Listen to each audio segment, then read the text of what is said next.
The town lay quiet beneath the weight of a weary sun, its light bleeding gold across the timbered storefronts and the leaning signposts that pointed everywhere and nowhere.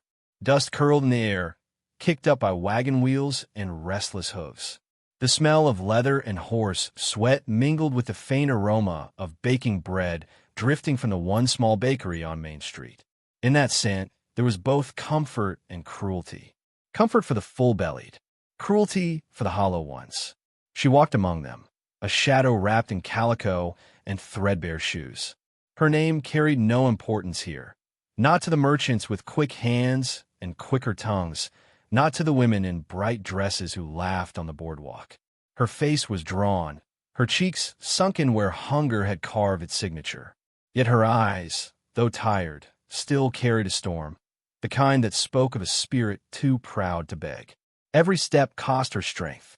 She pressed one hand to her middle, the ache there no longer sharp but dull, steady, endless. Hunger had long since stopped clawing at her. It had become a quiet, faithful shadow, following her every move. She passed the mercantile, where bolts of cloth hung like bright flags of a world she would never enter. She passed the saloon, laughter spilling through the swinging doors like whiskey, rich and warm, meant for others. And in the bakery, the smell struck her like a hand. Fresh bread, sweet and thick in the air, rolling out from the open window. Her feet slowed against her will. She stood at the edge of the boardwalk, staring in as though the loaves were holy relics lined upon the shelves. Round, golden, perfect. She could almost hear the crackle of crust, could almost imagine the soft steam rising as the bread was torn open. Her lips parted. Her knees trembled. The world tilted. No one caught her as she fell. The ground came hard, and the sky whirled above her like a spinning coin. Around her boots clattered, skirts swished, voices murmured. Some stopped. Some stared. A woman gasped, then hurried on. A man in a neat vest shook his head, muttering, "Another beggar too weak to work." Someone chuckled low, cruel, as though fainting were a jest, a performance. The girl lay still, her chest heaving with the shallow breath of one who had not eaten in too long. Dust coated her cheek, clung to the damp line of sweat along her brow. And then a shadow fell over her. Boots stopped beside her, dusty, worn, the leather cracked from long days in the saddle. A hand, strong and calloused, lifted her gently by the shoulders. She did not open her eyes, but she felt the steadiness of that touch, as if the earth itself had reached out to hold her. The man said nothing. He simply gathered her with a quiet patience, lifting her to her feet. She swayed, and he steadied her with an arm firm as oak. Without asking, without seeking thanks, he turned toward the bakery. Coins clinked softly, exchanged with the baker who stared wide-eyed at this sudden mercy. A warm loaf was pressed into his hand, still soft from the oven. The cowboy broke it, steam rising like a prayer into the air, and placed the first piece in her trembling fingers. At last, her eyes opened. They met his, and in those eyes she saw no pity, no judgment, no claim. Only a quiet respect, like a man watching the sun set over the hills, knowing it was beautiful and knowing it belonged to no one. Her lips moved around the bread, chewing slowly, her throat tight with shame and relief tangled together. She wanted to turn away, to hide her hunger, yet she could not stop. Each bite was life itself, warm and grounding, pulling her back from the brink. The townsfolk drifted, their curiosity spent. Soon only the two of them remained near the bakery steps, the girl with dust still clinging to her cheek, and the cowboy who had placed bread in her hands as though it were the most natural thing in the world. Still he said little. A man of the range, he had long ago learned that words were often thinner than silence. His silence now was a kind one, a space in which she might breathe. When the loaf was gone, when strength returned just enough to hold her upright, she whispered a thank you, soft as wind through dry grass. He tipped his hat, and that was all. The girl stepped back, clutching the memory of bread still warm in her palms, unsure if she should linger or leave. The street stretched before her, wide and empty, and so she walked into it once more. The cowboy watched until she disappeared among the crowd. For her, the hunger was quieted, if only for a night. For him, something else had begun, a flicker not of pity, but of recognition. A soul who had wandered long alone had glimpsed another, equally untethered, equally strong, equally wounded. But for now, the town swallowed them both, each retreating to their solitude. The story did not yet know it was a love story. It was only a moment, a loaf of bread, and a faint warmth of kindness, fragile but alive, in a world that too often turned its eyes away. The days after her fainting passed like weary travelers, slow, deliberate, heavy-footed. Hunger no longer crushed her chest as cruelly as before, for she had found work, small though it was. A widow who kept the saloon in the middle of town had taken pity on her, not with the hollow pity that bites like mockery, but with the quiet, practical kindness of a woman who had known hunger herself. The widow's name was Maybelle. Her hair, once dark as molasses, had faded to silver, tied back neatly in a bun. She gave the girl a cot in the back room and a broom for her hands. The saloon was no palace, just smoke, spilled liquor, and tired laughter. But it was shelter, and for the first time in weeks, the girl slept on cloth rather than cold ground. In the mornings, she swept the floors before the gamblers rose, gathering the dust of broken dreams and fallen coins. By midday, she scrubbed the counters and polished the bottles until they shone like amber fire in the sunlight. At night, she mended torn dresses for the saloon girls, stitching quietly as laughter rose around her. It was not glory, but it was survival.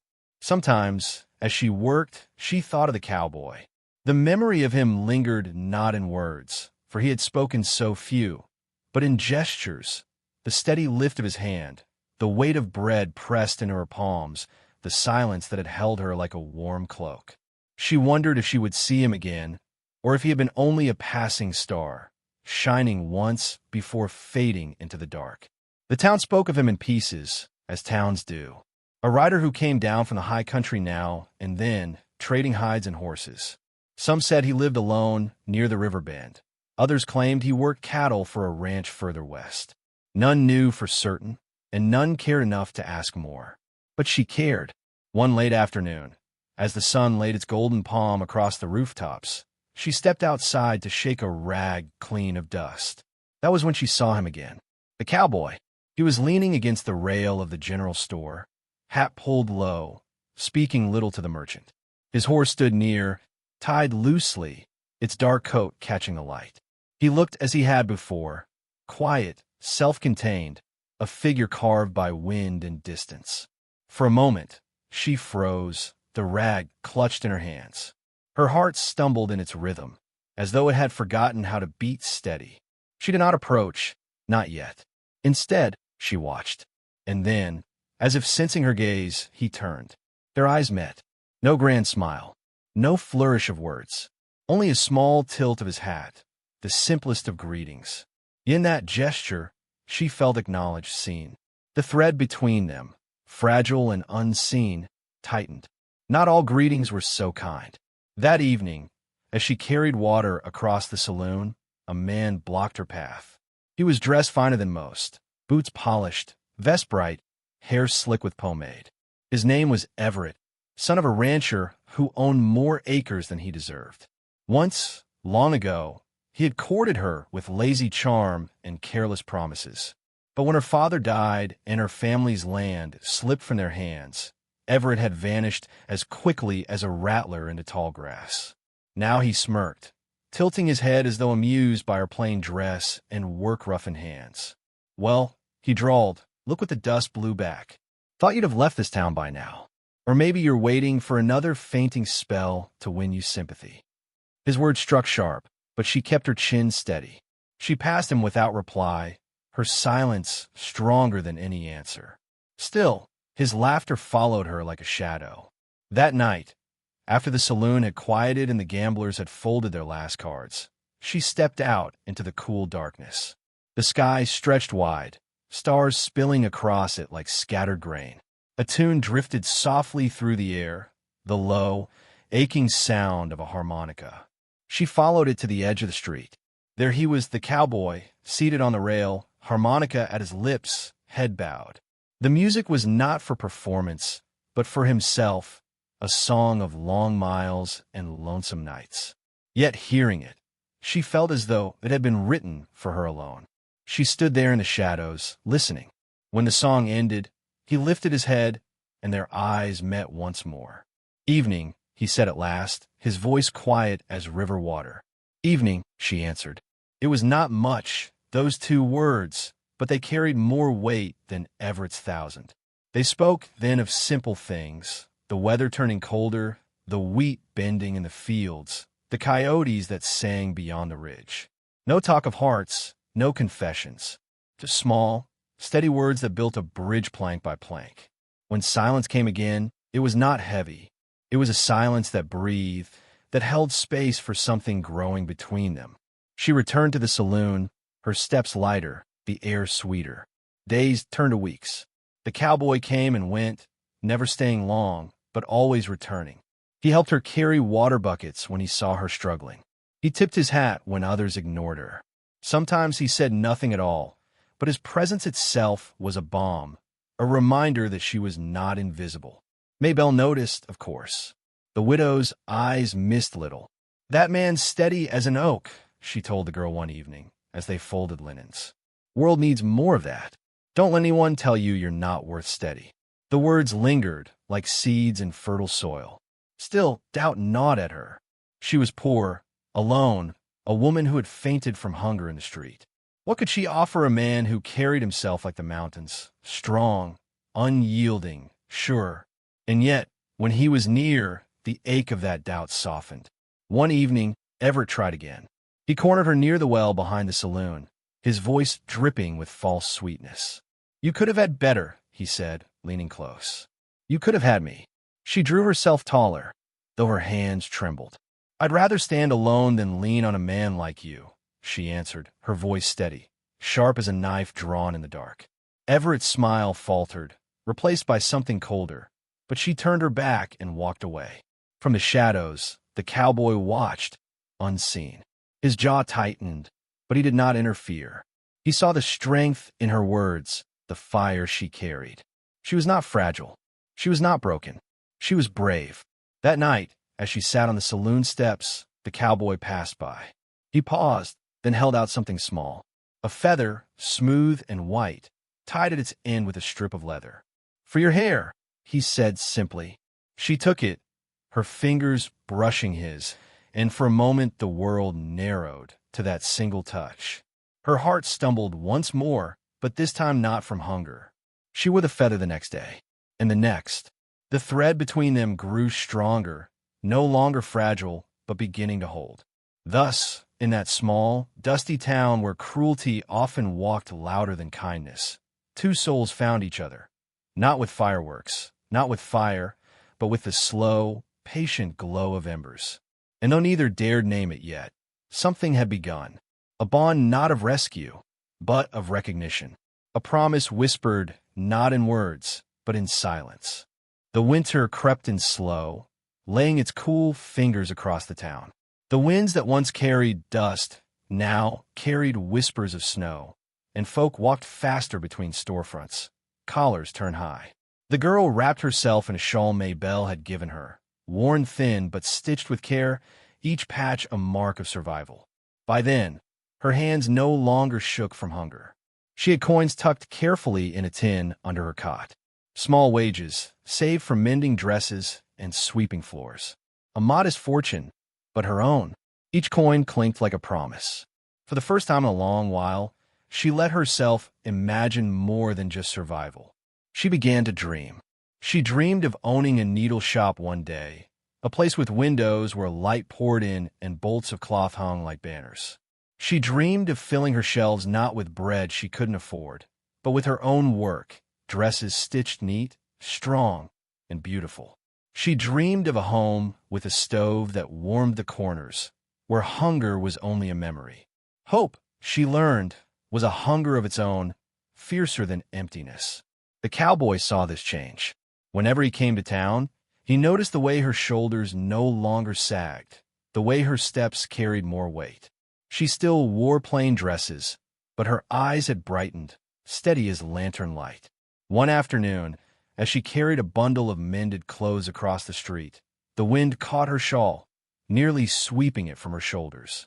The cowboy, passing by, caught it before it flew. He handed it back with that same quiet grace. "You're stronger than the wind now," he said, and though the words were simple, they stayed with her long after he'd gone. But shadows still lingered. Everett, the rancher's son, did not let go so easily. His pride was a brittle thing, snapping at the thought that she would ignore him. He returned again, one evening in the saloon, his words dipped in false charm. "You're climbing out of the dust," he said, leaning against the counter where she polished bottles. "But you'll never rise far without someone to pull you up. A girl like you ought to be grateful for any hand offered." She set the bottle down and turned to him, eyes calm, voice low. "I already have 2 hands. They're enough." The saloon grew quiet around them. Everett's face flushed dark, his smile curdled. He muttered something sharp under his breath and stormed out, boots striking hard against the floorboards. The girl stood taller after that night. It was not the cowboy's strength that steadied her. It was her own. And she knew it. When she returned to her cot, she found something waiting for her. A small parcel wrapped in brown paper, left at the door. Inside lay a wooden horse, hand-carved, its surface smooth from patient whittling. The detail was simple, but the shape was true. Muscles, mane, and spirit caught in every line. No name signed it, but she knew. The cowboy had left her a gift. Not of wealth, not of gold, but of time, care, and thought. She pressed it to her chest, a warmth rising there that no shawl could give. As the days turned, she and the cowboy began to share more than glances and greetings. They walked sometimes along the river that cut past the edge of town, the water dark and slow beneath winter sky.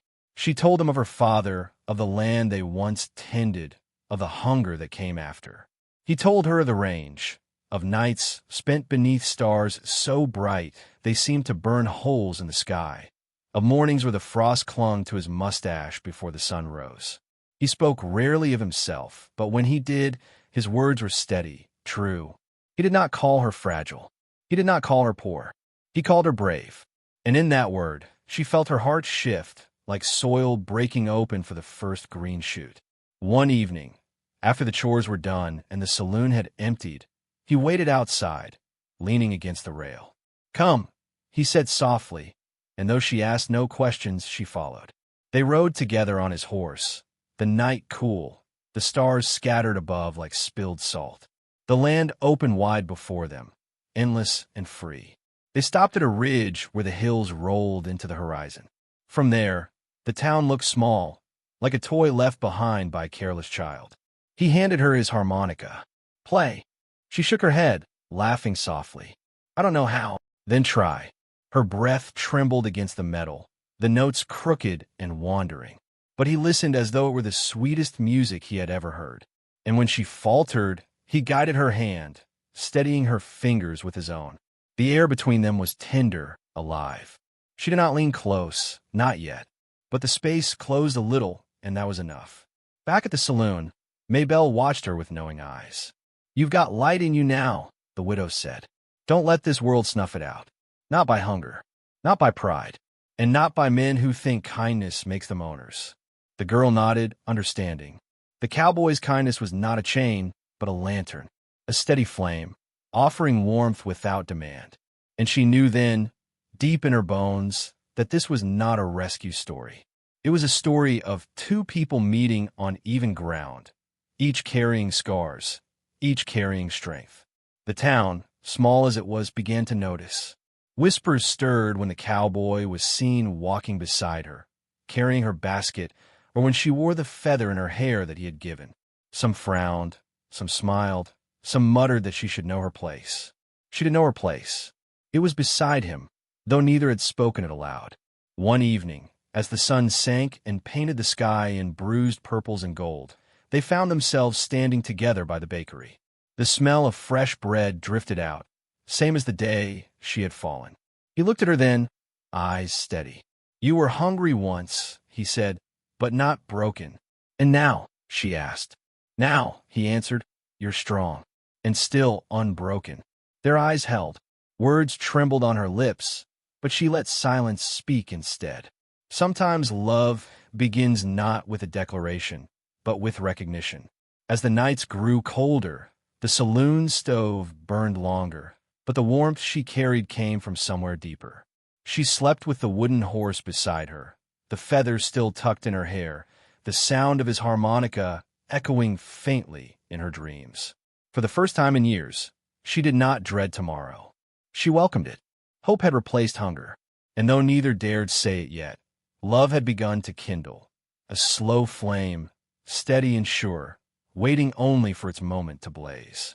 Winter had sharpened its teeth by the time the final test came. The river's edge glazed thin with ice, the nights burned with frost, and smoke curled from chimneys like prayers to a colder sky. The girl's shawl was patched again, her hands red from work, but her spirit was steady.